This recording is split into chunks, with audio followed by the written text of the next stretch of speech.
Good morning student, स्वागत है आपका एमडी स्कूल की ऑनलाइन कक्षाओं में। पिछली कक्षा में आपने परिसंचरण तंत्र के बारे में अध्ययन कर रहे थे। परिसंचरण तंत्र को अपने 3 भागों में बांटा था। पहले 2 भाग पढ़ चुके थे अपने। पहला भाग पढ़ा था अपने रक्त।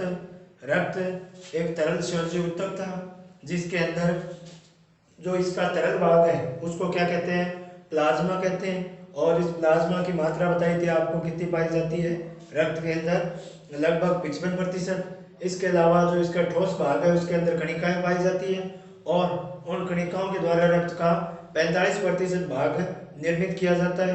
रक्त कणिकाएं बताई थी आपको 3 प्रकार की, कौन कौन सी? आरबीसी लाल रक्त कणिका या रक्ताणु बोलते हैं जिनको, डब्ल्यूबीसी श्वेत रक्त कणिका या जिनको बोलते हैं श्वेताणु, और प्लेटलेट्स या पट्टिकाणु। ये 3 प्रकार की रक्त कणिकाएं अपने पढ़ चुके थे। इसके बाद अपने परिसंचरण तंत्र का दूसरा भाग पढ़ा था जिसको बोला अपने रुधिर वाहिनियां। रुधिर वाहिनियों को भी अपने 3 भागों में वर्गीकृत किया था। पहले प्रकार की जो रुधिर वाहिनियां थी जिनको क्या बोला गया, धमनी। धमनी के अंदर अपने क्या बताया कि वे रुधिर वाहिनियां जो कि क्या करती है, शुद्ध रुधिर का वहन करती है, क्या कहलाती है, धमनियां कहलाती है।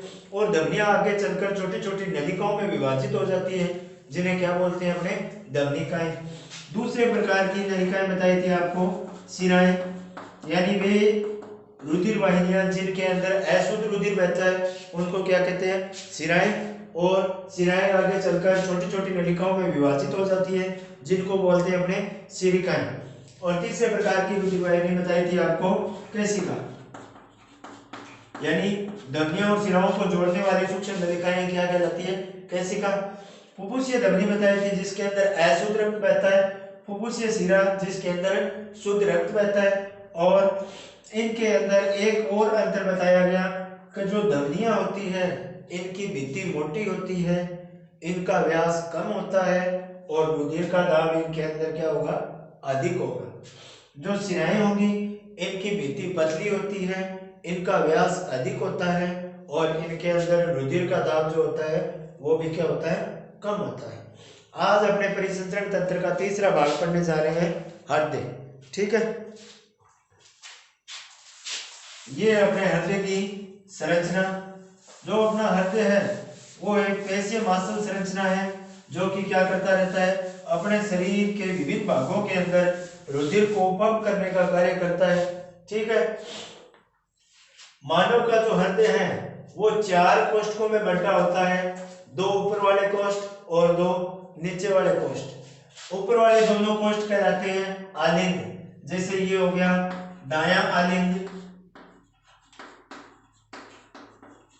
ये हो गया बायां आलिंद।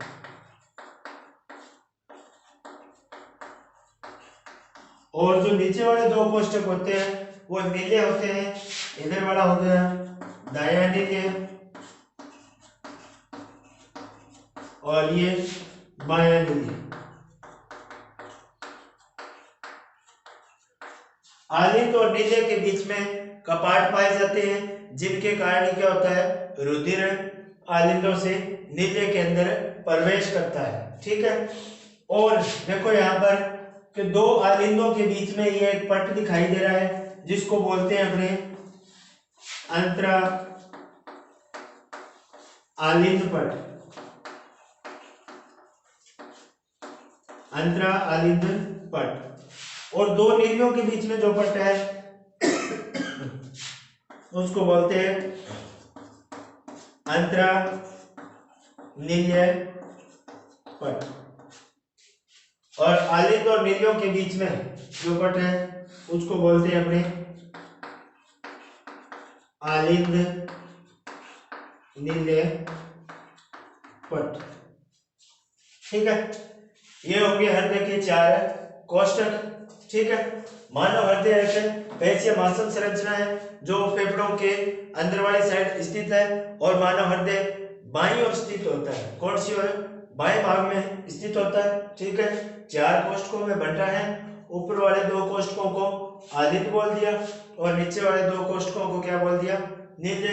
दोनों आलिंदों के बीच में पाए जाने वाले पट को बोलते हैं अपने अंतरालिंद पट। दोनों नीलियों के बीच में पाए जाने वाले पट को बोलते हैं अंतरानील्य पट, और आलिंद और नीलियों के बीच में ये पटनुमा संरचना है जिसको बोलते हैं अपने आलिंद नील्य पट।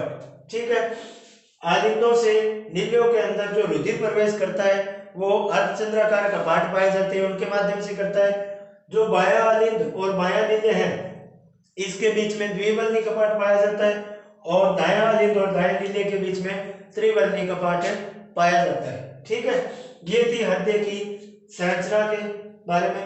अब बात करते हैं कि हृदय की जो क्रिया विधि है, हमारा हृदय जो है वो कार्य है किस प्रकार करता है। ठीक है, तो इसके अंदर बात करते हैं अपने हृदय चक्र की। हृदय चक्र, हृदय चक्र क्या होता है कि हृदय जो धड़कता है अपना, यानी हृदय के एक स्पंदन के प्रारंभ से लेकर दूसरी स्पंदन के प्रारंभ तक हृदय के अंदर जो परिवर्तन होते हैं इसके विभिन्न भागों में, उनको क्या बोला जाता है, हृदय चक्र बोला जाता है। और इस हृदय चक्र के अंदर समय लगता है 0.8 सेकंड का। जैसे इसको निकालना तो अपने किस प्रकार निकाल सकते हैं, 60 मिनट के अंदर अपना हृदय, 60 सेकंड के अंदर अपना हृदय कितनी बार धड़कता है, 72 बार। तो ये भाग लगाओगे तो आ जाएगा 0.8 सेकंड, यानी ये हो गया अपना हृदय चक्र का। 0.8 सेकंड के अंदर हृदय के अंदर क्या होता है, एक स्पंदन होता है। ठीक है, अब देखिए हृदय चक्र का जो है इसकी दो प्रावस्थाएं होती है। हृदय चक्र की कितनी प्रावस्थाएं होती हैं, दो प्रावस्थाएं होती है। एक प्रावस्था जिसको बोलते हैं अपने अनुस्थलन, और दूसरी प्रावस्था जिसको बोलते हैं अपने परकुंचन। अनुस्थलन की अवस्था में तो क्या होगा, हृदय के चाहे आलिंद हो चाहे नील्य हो उन भागों के अंदर क्या होगा, रक्त भर जाता है, और परकुंचन की अवस्था में उन भागों से रक्त क्या है, विभिन्न वाहिनियों के द्वारा शरीर के विभिन्न भागों में भेज दिया जाता है। ठीक है, यानी परकुंचन का अर्थ क्या हो गया, संकुचित होना। ठीक है, देखिए ये चार प्रावस्थाएं हैं। पहली प्रावस्था जो है इस हृदय चक्र की, जिसको बोलते हैं अपने आलिंद अनुस्थलन। आलिंद अनुस्थलन, आलिंद अनुस्थलन की प्रक्रिया के अंदर क्या होगा कि हृदय के जो दोनों आलिंद है ऊपर वाले, एक तो दायां आलिंद और दूसरा बायां आलिंद, इन दोनों आलिंदों में रक्त क्या हो जाता है, भर जाता है। इनमें क्या हो जाता है, रक्त भर जाता है, और इस प्रक्रिया में समय लगता है 0.7 सेकंड का। तो आलिंदों के अंदर जब रक्त भर जाएगा तो आलिंद क्या हो जाते हैं, फैल जाते हैं, और इस प्रक्रिया को क्या बोलते हैं अपने आलिंद अनुस्थलन बोलते हैं, और इसका टाइम पीरियड जो है वो है 0.7 सेकंड। दूसरी प्रक्रिया है आलिंद परकुंचन। आलिंद परकुंचन, आलिंद परकुंचन की प्रक्रिया होगी तो यहाँ पर पाए जाने वाले जो द्विबलनी और त्रिबलनी कपाट है वो कपाट क्या हो जाएंगे, खुल जाएंगे, और आलिंदों से रक्त जो है वो क्या कहां पर आ जाएगा, नीलियों के अंदर प्रवेश करेगा। तो इस क्रिया को क्या बोलते हैं अपने आलिंद परकुंचन, यानी आलिंदों के अंदर दाब उत्पन्न होगा और उस दाब के कारण ये कपाट खुल जाएंगे। कपाट खुलते ही आलिंदों से रक्त कहां पर भर जाता है, नीलियों के अंदर भर जाता है, और इस प्रक्रिया के अंदर जो समय लगता है वो होता है 0.1 सेकंड। यानी आलिंदों में दाब उत्पन्न होने के फलस्वरूप आलिंद क्या होंगे, आलिंद के ये कपाट खुल जाएंगे और आलिंदों से रक्त कहां पर आ जाएगा, नीलियों के अंदर, और आलिंद क्या हो जाते हैं, संकुचित हो जाते हैं, और इसी को क्या बोलते हैं अपने आलिंद परकुंचन। तीसरी प्रक्रिया होती है नील्य परकुंचन। नील्य परकुंचन की प्रक्रिया के अंदर देखो क्या होगा कि जो नील्य रक्त से भरे हुए हैं इनके अंदर दाब उत्पन्न होगा। दाब उत्पन्न होते ही क्या होगा, यहाँ पर पाए जाने वाले आलिंद और नील्य के बीच में पाए जाने वाले जो कपाट है, द्विबलनी और त्रिबलनी कपाट है, वो कपाट बंद हो जाते हैं। कपाट बंद हो जाएंगे तो रुधिर क्या होगा, विपरीत दिशा में गति नहीं कर पाएगा, यानी नीलियों से वापस आलिंद के अंदर प्रवेश नहीं कर पाएगा, और यहाँ पर जैसे दाब उत्पन्न होगा तो वो रुधिर आगे रुधिर वाहिनियों के द्वारा शरीर के विभिन्न भागों में, और जो अशुद्ध रुधिर है जो कहाँ पर है दाएं नीलिया के अंदर, वो चला जाता है किसके द्वारा फुफ्फुसीय धमनी के द्वारा फेफड़ों में, और जो शुद्ध रुधिर है वो महाधमनी के द्वारा शरीर के विभिन्न भागों में भेज दिया जाता है। इस प्रक्रिया को क्या कहेंगे अपने नीलिया प्रकुंचन, और इस प्रक्रिया में टाइम लगता है 0.3 सेकंड का।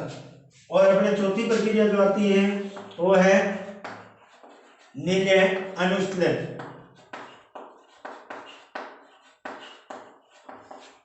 नीलिय अनुस्थलन की प्रक्रिया में क्या होगा कि ये जो अर्धचंद्राकार कपाट खुल जाते हैं तो क्या होगा, आलिंदों से रक्त कहां पर आ जाएगा, नीलियों के अंदर आ जाएगा, यानी नीले रक्त से पूर्णतः भर जाते हैं। और इसी प्रक्रिया को क्या कहते हैं अपने नीलिय अनुस्थलन। और इस प्रक्रिया का टाइम पीरियड जो है वो कितना होता है 0.5 सेकंड, यानी 0.8 सेकंड का जो टाइम पीरियड है उसके अंदर ही ये प्रक्रिया जो है पूर्ण होती है। कौन सी, अनुस्थलन और प्रकुंचन। ये दोनों प्रक्रियाएं क्या कहलाती है संयुक्त रूप से हृदय चक्र कहलाती है। यानी 0.8 सेकंड के दौरान हृदय के विभिन्न भागों में होने वाले चक्रीय परिवर्तन, ये चारों चक्रीय परिवर्तन कौन कौन से, एक आलिंद अनुस्थलन, आलिंद प्रकुंचन, नीलिय प्रकुंचन और नीलिय अनुस्थलन। इन प्रक्रियाओं के अंदर कितना टाइम लगेगा, 0.8 सेकंड का टाइम लगता है। ठीक है, ये थी अपने हृदय की क्रियाविधि या हृदय चक्र। ठीक है, अब अपने जो मानव है उसके अंदर अपना हृदय जो है वो हृदय से एक चक्र के अंदर जो रुधिर है वो 2 बार गुजरता है। कितनी बार गुजरता है, 2 बार गुजरता है। इसी कारण मानव के अंदर पाया जाता है किस प्रकार का परिसंचरण, दोहरा परिसंचरण। कैसा परिसंचरण, दोहरा परिसंचरण। दोहरा परिसंचरण किसे कहते हैं कि एक चक्र में रुधिर का हृदय से 2 बार गुजरना है, क्या कहलाता है, दोहरा परिसंचरण कहलाता है। देखिए किस प्रकार,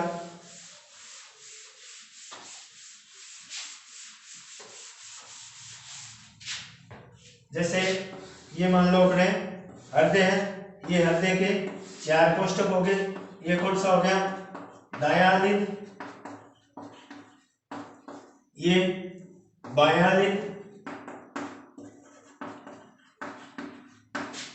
ये दायां नीलिय और ये बायां नीलिय।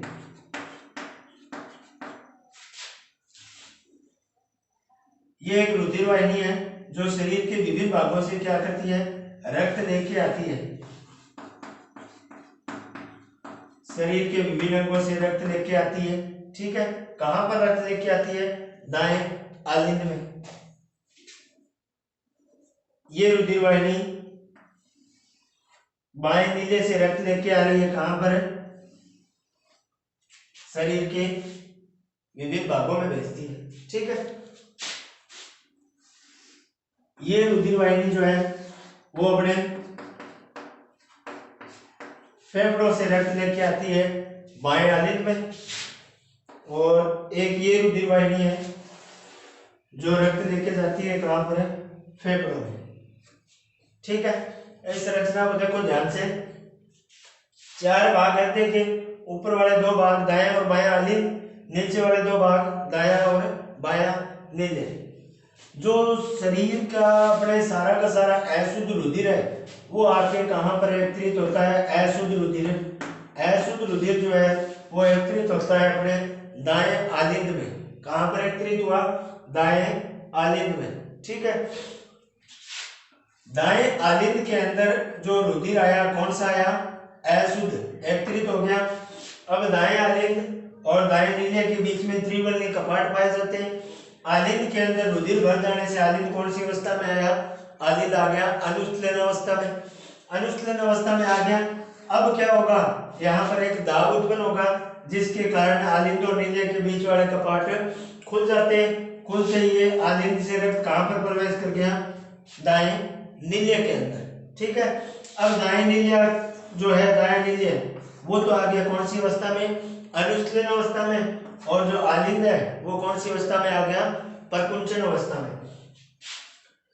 अब दाएं नीलिया के अंदर जब दाब उत्पन्न होगा तो ये कपाट तो बंद हो जाएंगे, यानी रुधिर वापस विपरीत दिशा के अंदर गति नहीं करेगा। और ये रुधिर कहाँ चला जाता है, इस रुधिर वाहिनी के द्वारा कहाँ पर चला जाता है, फेफड़ों के अंदर। फेफड़ों के अंदर कौन सा रुधिर जा रहा है, अशुद्ध रुधिर। ये है अपनी फुफ्फुसीय धमनी, फुफ्फुसीय धमनी जो फेफड़ों के अंदर क्या करती है, अशुद्ध रुधिर लेके जाती है। फेफड़ों के अंदर क्या होता है कि जो श्वसनिकाओं का आगे वाला भाग है वो फूली हुई गुब्बारेनुमा संरचनाओं के रूप में पाया जाता है, जिनको बोलते हैं अपने वायुकुपिका। क्या बोलते हैं, वायुकुपिका। इन वायुकुपिकाओं के अंदर जाते ही रक्त के अंदर O2 तो क्या कर दी जाती है, विलय कर दी जाती है, और CO2 क्या कर दी जाती है, रक्त से निकाल दी जाती है। यानी रक्त के शुद्धिकरण का कार्य कहाँ पर किया जा रहा है, फेफड़ों की वायुकुपिकाओं के अंदर रक्त में घुली हुई CO2 को अलग कर लिया जाएगा, और ऑक्सीजन यानी जो श्वसन क्रिया के दौरान अपने ऑक्सीजन अंदर ली, उस ऑक्सीजन को रक्त के अंदर क्या कर दिया, विलय कर दिया, तो वो रक्त कैसा हो गया, शुद्ध रक्त। अब फेफड़ों के द्वारा ये शुद्ध रक्त इस रुधिर वाहिनी के द्वारा कहां पर भेज दिया गया, माय आलिंद में। तो यहाँ पर कैसा रक्त एकत्रित होता है, शुद्ध रक्त। ठीक है, अब आलिंद जो है वो कौन सी अवस्था में आ रहा है, अनुस्खलन अवस्था में, यानी आलिंद रक्त से भर रहा है। ठीक है, आलिंद रक्त से पूर्णतः भर जाने के पश्चात यहाँ पर पाए जाने वाले कपाट बंद हो जाएंगे, और जो आलिंद और नीले के बीच में कपाट है वो कपाट खुल जाते हैं। इन कपाटों के खुलने से बाएं आलिंद से रक्त आ जाता है कहाँ पर है, बाएं नीले में। ठीक है, अब बायां नीले कौन सी अवस्था में आ जाएगा, अनुस्खलन अवस्था में, और बायां आलिंद आ जाएगा परकुंचन अवस्था में। नीले के अनुस्खलन अवस्था में आते ही यहाँ पर दाब उत्पन्न हुआ, जिससे यहाँ पर पाए जाने वाले द्विबल्ली कपाट बंद हो गए, और ये रक्त भेज दिया गया कहाँ पर, इस रुधिर वाहिनी के द्वारा शरीर के विभिन्न अंगों में। इस रुधिर वाहिनी को बोलते हैं अपने महाधमनी। क्या बोलते हैं, महाधमनी। ये रुधिर वाहिनी है फुफ्फुसीय शिरा। अपने पढ़ के आए थे धमनियों और शिराओं के अंदर के फुफ्फुसीय धमनी जो है उसके अंदर शुद्ध रक्त रहता है, और जो फुफ्फुसीय शिरा है उसके अंदर शुद्ध रक्त, यानी दाएं नीले से अशुद्ध रक्त को कौन लेके जा रही है, फुफ्फुसीय धमनी लेके जा रही है, और फेफड़ों से जो रक्त शुद्ध हो जाता है उसको कौन लेके आ रही है, बाएं आलिंद में फुफ्फुसीय शिरा। और शुद्ध रक्त को शरीर में विभिन्न भागों में पहुंचाने का कार्य करती है, वो कौन करती है, महाधमनी। और शरीर के विभिन्न भागों से जो अशुद्ध रक्त है, CO2 युक्त रुधिर, कैसा रुधिर है, CO2 युक्त रुधिर, अशुद्ध रुधिर, उसको दाएं आलिंद के अंदर पहुंचाने का कार्य करती है, वो कौन करती है, महाशिरा। तो देखिए यहां से शुरू किया था अपने दाएं आलिंद से, शरीर का सारा अशुद्ध रुधिर कहां से चला, दाएं आलिंद से। ये हृदय से एक बार गुजर गया और फेफड़ों में आया, शुद्ध हो गया। शुद्ध होने के बाद बाएं आलिंद में, बाएं आलिंद से बाएं नीले में, यानी ये हृदय से 2 बार गुजर गया, और शरीर के विभिन्न अंगों में, यानी ये यहाँ पर आपकी क्या हो गया, एक चक्र पूर्ण हो गया। तो एक चक्कर में हृदय से कितनी बार गुजर रहा है, ये पहली बार गुजर गया, और ये क्या हो गया, दूसरी बार गुजर गया। यानी एक चक्कर में हृदय से रुधिर का 2 बार गुजरना ही क्या कहलाता है, दोहरा परिसंचरण कहलाता है। ये हो गया अपना परिसंचरण तंत्र। अब दोबारा एक बार फिर से शॉर्ट में रिपीट कर रहा हूँ। मानव परिसंचरण तंत्र किस प्रकार का पाया जाता है, मानव में परिसंचरण बंद प्रकार का परिसंचरण, यानी मानव के अंदर जो रुधिर का परिसंचरण है वो नलिकाओं के माध्यम से या विभिन्न प्रकार की रुधिर वाहिनियों के माध्यम से होता है। अतः किस प्रकार का परिसंचरण हो गया, बंद परिसंचरण। मानव परिसंचरण तंत्र को 3 भागों में बांटा। कौन कौन से थे 3 भाग, पहला भाग था रक्त, दूसरा था रक्त वाहिनी, और तीसरा था हृदय। रक्त एक तरल संयोजी ऊतक जिसका 2 भाग, तरल भाग कौन सा था, प्लाज्मा, कितना था 55%। ठोस भाग कौन सा था, कणिका, कणिकाएं कितनी थी 45%। ठीक है, रक्त वाहिनी 3 प्रकार की, धमनी, शिरा और केशिका। हृदय एक पेशीय मांसल संरचना जो फेफड़ों के अंदर वाली साइड बाएं भाग में स्थित होता है। ठीक है, दोहरी झिल्ली से घिरा हुआ होता है, इसी कारण इस झिल्ली को क्या बोलते हैं अपने, हृदय आवरण। 4 कोष्ठकों में बंटा होता है। ऊपर वाले 2 कोष्ठक आलिंद, जिन्हें क्रमशः दायां आलिंद व बायां आलिंद कहते हैं, और नीचे वाले दो कोष्ठक नील्य जिन्हें क्रमशः दायां नील्य और बायां नील्य कहते हैं। आलिंद के बीच में पाए जाने वाले कपाट को अंतरालिंद कपाट, ये अंतरालिंद पट, और नील्यों के बीच में पाए जाने वाले पट को अंतरानील्य पट। आलिंद और नील्यों के बीच में पाए जाने वाले पट को अंतरालिंद नील्य पट कहते हैं। बायां आलिंद और बायां नील्य के बीच में द्विबलनी कपाट पाए जाते हैं। दायां आलिंद और दाएं नील्य के बीच में त्रिबलनी कपाट पाए जाते हैं, जो कि क्या करते हैं, रुधिर के विपरीत प्रवाह को रोकने का कार्य करते हैं। और मानव में किस प्रकार का परिसंचरण पाया जाता है, दोहरा परिसंचरण।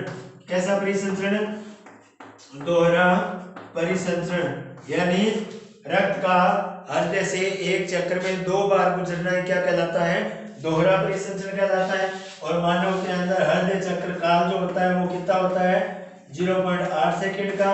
और हृदय चक्र काल के अंदर 2 प्रकार की क्रियाएं होती है, एक अनुसलन और दूसरी प्रकुंचन।